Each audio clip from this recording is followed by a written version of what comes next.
সাঈদ খুদরি রাদিয়াল্লাহু তাআলা আনহু থেকে বর্ণিত, তিনি বলছেন, আল্লাহ নবী বলছেন, লা তাবিউ দিনারা বিদ-দিনারাইনি ওয়ালা দিরহামা বিদ-দিরহামাইনি ওয়ালা সাআ বিস-সাআইনি ফাইন্নী আখাফু আলাইকুমুর রামা ওয়ার রামাউ হুয়ার রিবা। আল্লাহ নবী বলছেন, লা তাবিউ দিনারা বিদ-দিনারাইনি, তোমরা 1 টাকার বিনিময়ে 2 টাকার বিনিময়ে 1 টাকা বিক্রি করিও না। আল্লাহ নবী বলছেন, তোমরা 2 টাকার বিনিময়ে 1 টাকা বিক্রয় করিও না। তার মানে কি, তোমরা 2 দিরহামের বিনিময়ে 1 দিরহাম বিক্রি করিও না, তোমরা 2 দিনারের বিনিময়ে 1 দিনার বিক্রি করিও না, তোমরা 2 সার বিনিময়ে 1 সা বিক্রি করিও না। ফাইন্নী আখাফু আলাইকুমুর রামা, নিশ্চয় আমি তোমাদের আশঙ্কা করছি তোমাদের উপরে রমা হওয়া থেকে। ওর রমাউ হুয়ার রিবা, আর সেটা কি, সেটা হলো সুদ। আমি তোমাদের উপর সুদের আশঙ্কা করছি। হাদিসটা যারা বুঝতে পেরেছেন তারা বুঝবেন, যারা 2 টাকার বিনিময়ে 1 টাকা বিক্রয় করবে, এটা হবে সুদ। এই হাদিসটা যখন আমি পড়েছি, আমি তখন বুঝতে পারছি না উদাহরণ কি দিব, যে মানুষ 2 টাকার বিনিময়ে কি 1 টাকা বিক্রি করে নাকি? বুঝেননি মনে হয়। কেউ কি বিক্রি করে? আমি আপনার কাছে 1 টাকা বিক্রি করলাম, আপনি 2 টাকা দেন, এরকম কি হয়? বুঝেননি মনে হয়। হয়? হয় না। এই উদাহরণটা দিতে গিয়ে ঢাকা গুলিস্তান, কোথায়? ঢাকা গুলিস্তান। ঢাকা গুলিস্তানে যখন ঈদের মৌসুম আসে বা যখন পূজার মৌসুম আসে বা বছরের যে কোনো সময়, কিন্তু আলোচনা হয় 2 ঈদে বেশি। কিভাবে? নতুন টাকা ক্রয় বিক্রয়ের সময় 100 টাকা বিক্রি করে কয় টাকার বিনিময়ে? আমি তখন ইউটিউবে সার্চ দিলাম যে টাকা বিক্রয় গুলিস্তান, দিয়ে দেখলাম এক ভাই বলছে যে ভাই আমি 5 টাকা কিনে নিয়েছি। 5 টাকা কয় টাকা? এরকম 500 টাকা, 5 টাকা 5 টাকা করে 500 টাকা। এই 500 টাকা আমি কিনে নিয়েছি 1000 টাকা দিয়ে। নতুন টাকা মানে কি? নতুন টাকা। তাহলে ওটাকে এই হাদিসে ফিট করেন, 500 টাকাকে 1 টাকা বানান আর 1000 টাকাকে 2 টাকা বানান। তার মানে কি, 1 টাকাকে বিক্রি করলে কয় টাকা দিয়ে? 2 টাকা দিয়ে। মানে 500 টাকাকে বিক্রি করলে, আমি বিক্রি করলাম 500 টাকা নতুন টাকা, ও দিল কত? 1000। এই যে হাদিসটা, এটা হলো সুদ। তার মানে এটা হারাম, এটা বিক্রি করা যাবে না। আরে ব্যাংকের টাকা পাওয়া যায় না, টাকা কোথায় পাওয়া যায়? গুলিস্তানে। ব্যাংকে নতুন টাকা পাচ্ছে না মানুষ, একজন আরেকজনকে উপহার দিবে ছোট বাচ্চাদেরকে, টাকা পাচ্ছে না, কিন্তু টাকা আছে কোথায়? গুলিস্তানে। ওখানে ঠিকই পাওয়া যায়, কত হাজার নেবেন আপনাকে দিতে পারবে তারা। এটা হলো সুদ, এটা ক্রয় বিক্রয় করা হারাম, নিষিদ্ধ। এই হাদিসটা তখন বলছে, আহা, এই এখন ঠিক আছে, তাহলে এই ব্যবসা কেউ করবেন না।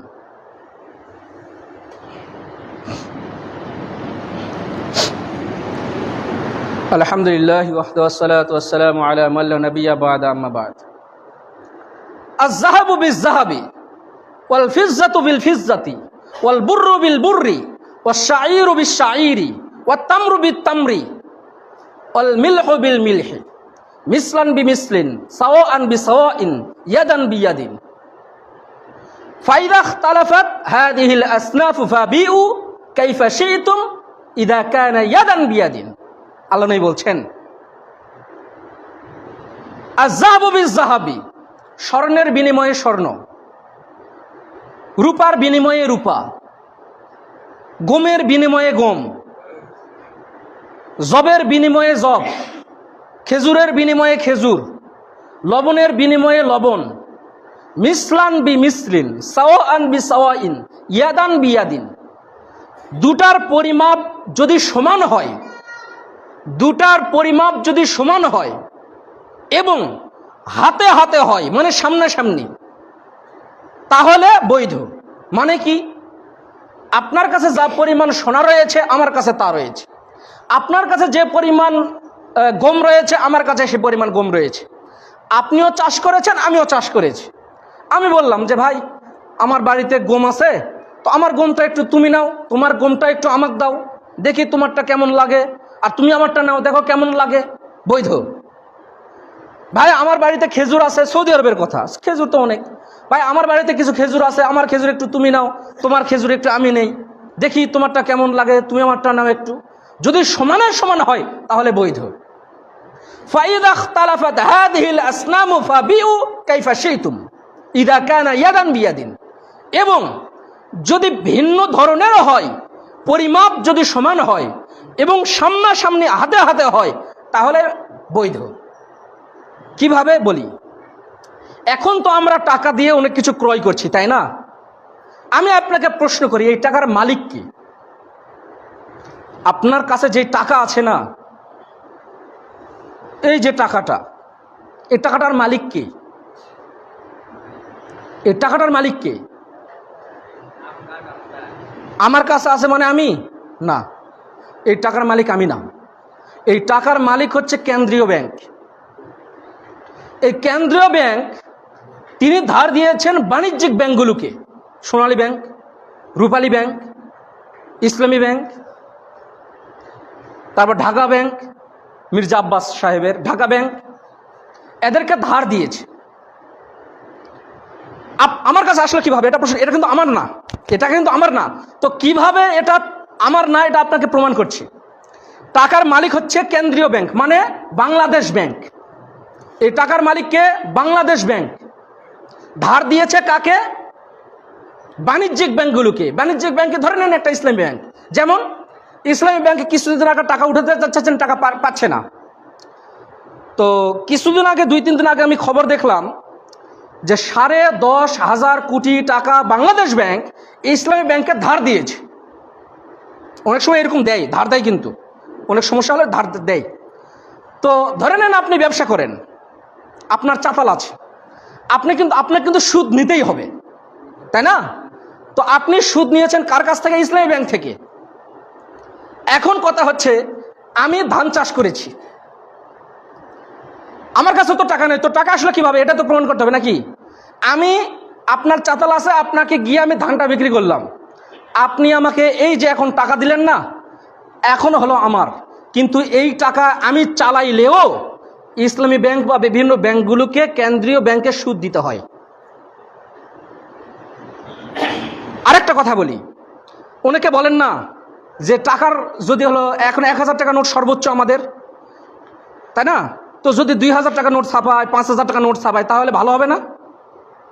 আপনাকে বেতন দিতে হতো, ধরে নেন যে 1,000 টাকা দিতে হবে, যদি 10,000 বেতন পান তাহলে 10টা দিতে হবে, তাহলে 10,000 টাকা নোট যদি ছাপায় তাহলে একটা দিলেই হয়ে যাচ্ছে, তাই না? সুবিধা না?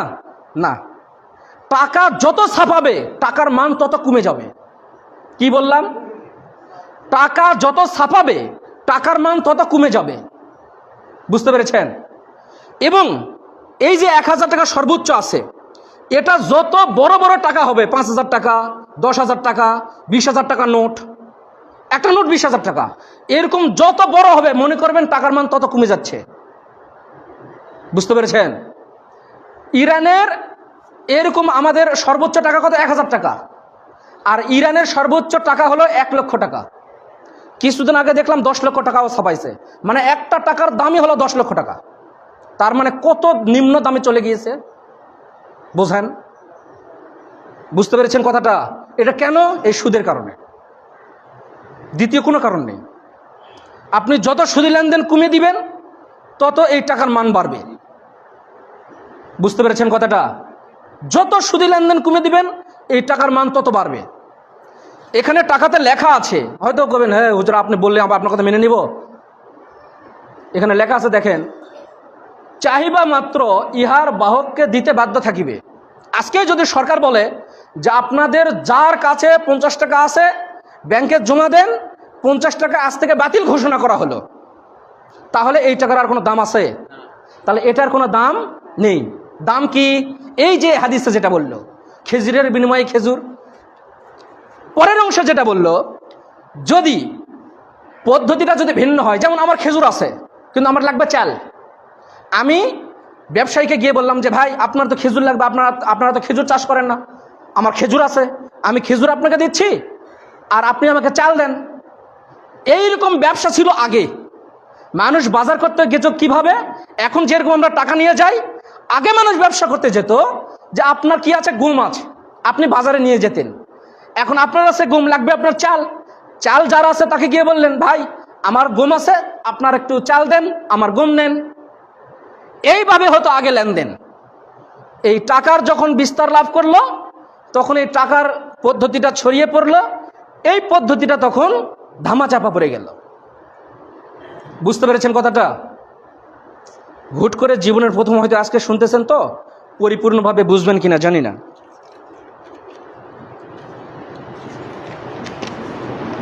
তবে যেটাই হোক আপনাকে সুদ ছাড়তে হবে, এতে আপনারই কল্যাণ। আল্লাহ তাআলা বলছেন ইয়া আইয়ুহাল্লাযীনা আমানুত্তাকুল্লাহ ওয়াযারু মা বাকিয়া মিনার রিবা। হে ঈমানদারগণ, তোমরা আল্লাহকে ভয় করো। প্রথমে আল্লাহকে ভয়, না হলে সুদ ছাড়তে পারবেন না। প্রথমে আল্লাহকে ভয়, তারপরে বলছেন ওয়াযারু মা বাকিয়া মিনার রিবা। তোমরা যারা সুদ খাও শুনে রাখো, তোমরা যাদেরকে সুদ দিয়েছো, সুদ বাদ দিয়ে মূল টাকাটা ফেরত নাও, তাহলে ঠিক আছে। যদি তোমরা আল্লাহকে ভয় করো, যদি তোমরা সফলতা চাও, তাহলে তোমরা এটা করো। তারপরে অংশে বলছেন ফাইল্লাম তাফআলু, যদি তোমরা সুদ না ছাড়ো, ফাজানু বিহারবিম মিনাল্লাহি ওয়া রাসূলি, যদি সুদ না ছাড়ো তাহলে শুনে রাখো তুমি যেন আল্লাহ এবং তার রাসূলের সঙ্গে যুদ্ধ ঘোষণা করেছো। যদি তোমরা সুদ না ছাড়ো, তুমি নিজেই নিজে ঘোষণা করছো আমি আল্লাহ এবং তার রাসূলের সঙ্গে যুদ্ধ ঘোষণা করলাম। মানে আমি সুদ খাই ধরেন, তার মানে আমি নিজেই নিজেকে কি ঘোষণা করলাম? যে আমি সুদ ছাড়বো না, প্রয়োজন আল্লাহ এবং তার রাসূলের সঙ্গে যুদ্ধ করব। এরকম নিজেই নিজেকে ঘোষণা করা। ইনতুবতুম, তবে তারপরেও যদি তোমরা তওবা করো, ফালাকুম রুউসু আমওয়ালিকুম, তোমরা তোমাদের মূল টাকাটা শুধু পাবে। যাদেরকে সুদ দিয়ে রেখেছো তাদেরকে বলো যে ভাই আমি আর সুদ খাবো না, মূল টাকাটা আমাকে ফেরত দাও, বাকি সব তুমি দিতে হবে না।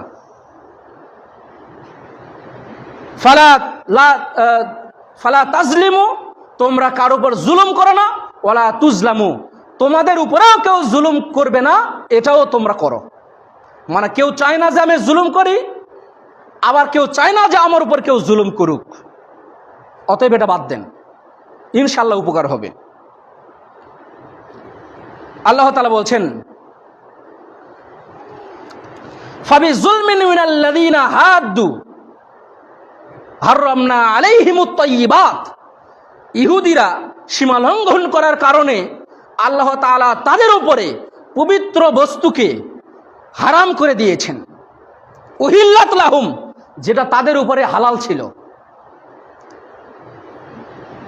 অবিসদ্দিহিম আন সাবিলিল্লাহি কাসীরা, তারা কি করত? মানে কেন তাদের উপর আল্লাহ তাআলা হালাল বস্তুকে হারাম করলেন, মানে কি ভালো করে বুঝাই। আবার অনেকে বলেন যে, অনেকে বিভিন্ন সময় বিতর্ক করেন আপনারা যে হুজুর এই কথাটা ভুল বুঝলাম বা ভুল বললো, এরকম বোঝেন না। ভালো করে বলি, অর্থাৎ ধরে নেন বর্তমান আমাদের সমাজে গরু খাওয়া কি হালাল না? তো ইহুদিরা এমন তিনটা কাজ করেছিল যেটার কারণে আল্লাহ হুট করে ঘোষণা করলো গরু তোমাদের খাওয়া হারাম। কেন? গরুর গোস্ত আমরা সকলেই ধরেন খুব বেশি পছন্দ করি, কিন্তু খাসির গোস্তের দাম বেশি, কিন্তু তারপরেও কি মানুষ গরুর গোস্ত দিয়ে একটু বেশি পছন্দ করে। তো হুট করে ঘোষণা হয়ে গেল এই তোমরা এই গুনাহের কাজ করেছে, জন্য গরু আজ থেকে তোমাদের খাওয়া হারাম। এইরকম ইহুদিরা তিনটা ভুল কাজ করেছিল, অন্যায় কাজ করেছিল, এজন্য তাদের উপরে আল্লাহ হালাল বস্তুগুলোকে হারাম করে দিয়েছেন। কি কি? তারা তিনটা কাজ কি করেছিল? এক নম্বর, ওয়াবিসাদ্দিহিম আন সাবিলিল্লাহি কাসীরা, যারা আল্লাহকে মানার চেষ্টা করত তাদেরকে আল্লাহ রাস্তা থেকে বাধা দিত, আল্লাহর কাজ করতে দিত না। হয়তো নামাজ পড়তে চাইতো, বাধা দিত, যাকাত দিতে চাইতো, বাধা দিত, বিভিন্নভাবে কৌশলে। তারপরে বলছেন ওয়াকজিহিমুর রিবা ওয়াকুদনুহু আন, তারা দুই নম্বর যেটা কাজ করতো সেটা কি? তারা সুদ খেত। এই যে সুদ খেত, 3 নাম্বার কি কাজ করত? ওয়াকজিহিম আমওয়ালান নাসি বিল বাতিল। 3 নাম্বার হচ্ছে তারা অন্যায়ভাবে মানুষের সম্পদকে জোর করে দখল করত, যেটা এখন ফিলিস্তিনে হচ্ছে। এই 3টা কাজ করার কারণে আল্লাহ তাদের উপর চাপিয়ে দিলেন কি? হালাল বস্তুগুলোকে হারাম করে দিলেন। 3টা কাজ কি কি? মানুষকে আল্লাহমুখী হবে, আল্লাহর কাজ করবে, ইসলাম পালন করার চেষ্টা করবে, এটা তারা বাধা দিত। 2 নাম্বার তারা সুদ খেত। 3 নাম্বার তারা অন্যায়ভাবে মানুষের সম্পদকে নিজের কবজায় নিয়ে নিত। এই কাজটা তারা করত। আল্লাহ তাআলা বলছেন ওয়া'তাদনা লিল কাফিরিনা মিনহুম আযাবান আলিমা। ইহুদিদের মধ্যে থেকে যারা কাফের তাদের জন্য আমি প্রস্তুত করে রেখেছি শাস্তি, যন্ত্রণাদায়ক শাস্তি। আলিম শব্দের অর্থ হচ্ছে যন্ত্রণাদায়ক শাস্তি। আরে শাস্তি তো শাস্তি, বহু শাস্তি আছে, কিন্তু যন্ত্রণাদায়ক শাস্তি এটা একটু আলাদা। এজন্য সুদ ছেড়ে দেন, ইনশাল্লাহ ভালো হবে। প্রয়োজনে না খেয়ে থাকেন, বহু চেষ্টা করেন। তবে মানুষ কয়েকটা ভুল কাজ করে কি জানেন? যখন ইনকাম করার প্রয়োজন তখন ইনকাম করে ঠিকই, কিন্তু খেয়ে দিয়ে শেষ করে দেয়। এজন্য হালকা করে কিছু জমাইতে হয়। কি হালকা করে জমাবেন? হালকা হালকা করে জমাবেন। মানুষের অনেক সময় কি উপকারে আসে বলা যায় না। ব্যাংক কিনবেন, প্রয়োজনে আরও কিছু কোনো পদ্ধতি, গরু কিনবেন, জমি চাষ করবেন, পরিশ্রম করেন বা বিভিন্ন কাজবাজ করেন, ইনশাল্লাহ ধীরে ধীরে হবে, কি হবে? আপনারই উপকার হবে। এটা আমি আমার জন্য উপকারের জন্য বলছি না, আপনার উপকারের জন্য বলছি আমি। এই জন্য দীর্ঘ 2 বছর পরে এই সুদ নিয়ে আলোচনা করছি। মানুষের মন খারাপ হবে, এটা স্বাভাবিক। কেন? বহু মানুষ এটার সঙ্গে জড়িত। আপনারা হয়তো বলবেন যে হুজুর এই বিষয়ে আলোচনা না করলে মনে মনে হয়তো আপনারা চাইতেন যে আমি খুশি হব। কেন? আপনাকে হয়তো কষ্ট লাগবে যে বিষয়ে আমি কেন আলোচনা করছি।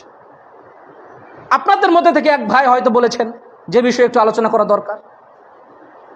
তো এটা আমি আপনার উপকারের জন্য বলছি, আমার উপকারের জন্য নয়। আপনি যদি না ছাড়েন আমার কোনো ক্ষতি নেই। ক্ষতি আছে আমার? হ্যাঁ, ক্ষতি আছে, ক্ষতি আছে। আসেন সেই হাদিসটাই বলে আলোচনা শেষ করে দেব ইনশাআল্লাহ। ইবনে আব্বাস রাদিয়াল্লাহু তাআলা আনহু থেকে বর্ণিত, তিনি বলছেন, আল্লাহ নবী বলছেন, ইজা যহারা যিনা ওয়ার রিবা ফি ক্বরিয়াতিন, যখন কোন গ্রামে সুদ এবং জিনা বেশি হয়ে যাবে, ফাকাদ আহাল্লু বিআনফুসিহিম আযাবাল্লাহি, তখন সেই গ্রামে 100% আল্লাহর আযাব আসবে। কি বললাম ভাষাটা? ইজা যহারা যিনা ওয়ার রিবা ফি ক্বরিয়াতিন, যখন কোন গ্রামে সুদ এবং জিনার কাজকর্ম বেশি হয়ে যাবে, ফাকাদ আহাল্লু বিআনফুসিহিম আযাবাল্লাহি, আপনি সেই ব্যক্তি যার কারণে এই গ্রামে বিভিন্ন আযাব আসে। আপনি সেই ব্যক্তি যিনি সুদ এবং যিনি জিনার সঙ্গে আপনি যে জড়িত। আপনার ক্ষতির কারণে আপনি এই গ্রামে বালা মুসিবত আসে। হ্যাঁ, আপনার জন্য আসে। ফসলের ক্ষতি আপনার জন্য হয়, আপনার জন্যই মানুষের উপর বালা মুসিবত আসে, আপনার জন্য। এজন্যই আপনি ভালো করে স্মরণ রাখেন, আল্লাহ চাহে তো আগামী জুমা থেকে অথবা 2 জুমা পর থেকে আমি সামনের যে জুমাগুলো আলোচনা করব, বিবাহ এবং যাকাত, হয় সামনের জুমা থেকে বিবাহ না হলে যাকাত, 2 জুমা পরে আবার হয়তো বিবাহ না হলে যাকাত। আমি আপনাকে বলি, এজন্যই দান করলে একটা সওয়াব। আপনি দান করেছেন না, একটা সওয়াব, আল্লাহ সেটাকে 10 গুণ বাড়াবেন। কিন্তু যদি ধার দেন, ধার কর্জ, তাহলে 18 গুণ সওয়াব। যদিও হয়তো আপনি বলবেন যে ভাই, মানুষকে ধার দিলে মানুষ ভুলে যায়। হ্যাঁ, কথা ঠিক আছে, তাহলে সেভাবেই আপনি দেন। আপনার যদি আল্লাহ কোটি কোটি টাকা দেয়, আপনি দেওয়ার চেষ্টা করেন না কেন? শোনেন, বাংলাদেশের এই বছরের যে বাজেট না, আপনি যদি যাকাত দেন তাহলে 4 ভাগের 1 ভাগ সারা বাংলাদেশ থেকে যাকাত উঠবে। এই বছরের যে বাজেটটা, এই বাজেটের 4 ভাগের 1 ভাগ মানে 2 লক্ষ কোটি টাকা। ভালো করে বোঝেন, 2 লক্ষ কোটি টাকা। মানুষের যাদের আল্লাহ সম্পদ দিয়েছেন তারা যদি পরিপূর্ণভাবে যাকাত দেয় তাহলে 2 লক্ষ কোটি টাকা যাকাত উঠবে। না, ভুল গেল নাকি? 2000 লক্ষ কোটি টাকা ভাই, হয়তো আচ্ছা, হয়তো মানে বাংলাদেশের এবারের বাজেটের 4 ভাগের 1 ভাগ। মানে আপনি যেই টাকা যাকাত দিবেন, সারা বাংলাদেশের যারা ধনী মানুষ তারা যদি জাকাত দেয়, সারা বাংলাদেশের মানুষ 3 মাস বসে থেকে খেতে পারবে, কাউকে কোনো কাজ করতে হবে না। তাহলে বুঝেন কত টাকা মানুষের জাকাত উঠবে। এই জন্য জাকাতটা দেন। আপনার আল্লাহ আপনাকে সম্পদ দিয়েছেন। মাননীয় প্রধানমন্ত্রী তারেক রহমানে বলছেন যে আপনারা একটু জাকাত দেন, বা সরকারিভাবেও বিভিন্নভাবে কীভাবে জাকাত উঠানো যায় আপনারা কাজ করেন।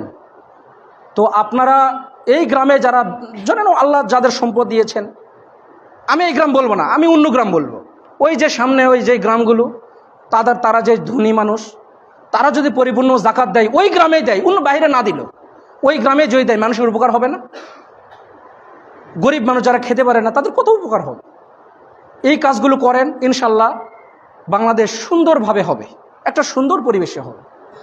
আল্লাহ সকলকে তৌফিক দান করুন, আল্লাহুম্মা আমিন। আপনারা আমার কথায় কষ্ট নিয়েন না। আমি আপনাদেরকে কোরআন হাদিস থেকে আলোচনা করছি। আমি কষ্ট দেওয়ার জন্য আপনাদেরকে আলোচনা করিনি যে আপনাদেরকে আমি কষ্ট দিব। আল্লাহর কসম, আমি আপনাদেরকে কষ্ট দেওয়ার জন্য আলোচনা করছি না, আমি আপনাদের ভালোর জন্য আলোচনা করছি। সুদ এটা ক্ষতিকারক, আপনারা ধীরে ধীরে এটাকে বাদ দেন, ইনশাল্লাহ আপনার উপকার হবে, ইনশাল্লাহ আপনার উপকার হবে। আল্লাহ সকলকে এ থেকে বিরত থাকার তৌফিক দান করুন, আল্লাহুম্মা আমিন।